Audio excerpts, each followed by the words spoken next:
धर्मांतरण हिंदू समाज की कमियों के नाते ही होता है। अगर हिंदू समाज जागरूक हो जाए तो ये सारी की सारी समस्याएं अपने आप दूर होती हुई दिखाई देंगी। और हुआ है। जनसंख्या के जो वर्तमान आंकड़े आए हैं आप उठा करके देखिए, 2011 रिलीजियस डेमोग्राफी ऑफ इंडिया, उस ग्रंथ को उठा करके देखिए।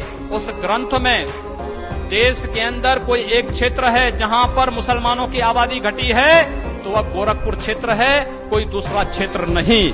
और वह क्षेत्र हमने किसी को मारा नहीं है, हमने किसी को भगाया नहीं है, हमने किसी को प्रताड़ित नहीं किया है, हमने केवल हिंदुओं को जागरूक कर दिया है, हिंदुओं को संगठित कर दिया है। उसका परिणाम सामने आ गया है कि रिलीजियस डेमोग्राफी में हमारे 10 वर्षों का जो कार्य है वह कार्य इस रूप में सामने आ गया है कि हिंदुओं की संख्या बढ़ी है, बाकी शेष की घटी है।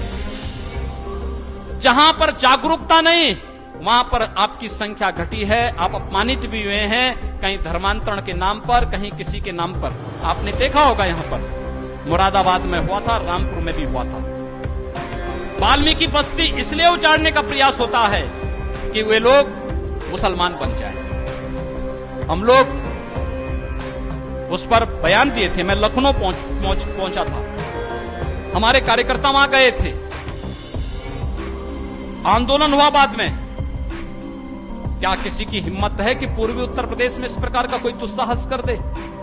नहीं कर सकता। अगर हुआ है इसलिए क्योंकि वहां पर आप या तो अल्पसंख्यक हैं या संगठित नहीं है। हम छोटी छोटी बातों को लेकर के अपना विरोध दर्ज करने लगते हैं। एक विराटता लाइए, व्यापकता लाइए, अनुशासन में रहना सीखिए, एक अनुशासन की परिधि तय कर लीजिए, अपने से बड़ों का सम्मान करना सीख लीजिए, तो छोटा अपने आप आपको सम्मान देना प्रारंभ कर देगा। लेकिन जब हम बड़ों को सम्मान नहीं देंगे तो हमारा छोटा भी हमसे सम्मान की उम्मीद, हमें भी अपने से छोटे से, अपने से जूनियर से उम्मीद नहीं करनी चाहिए, कतई नहीं करनी चाहिए। ये चीजें आज देखने को मिल रही हैं। और इसलिए बंधुओं, मैं आप सबका आह्वान करना चाहूंगा, संगठित ताकत खड़ा करिए।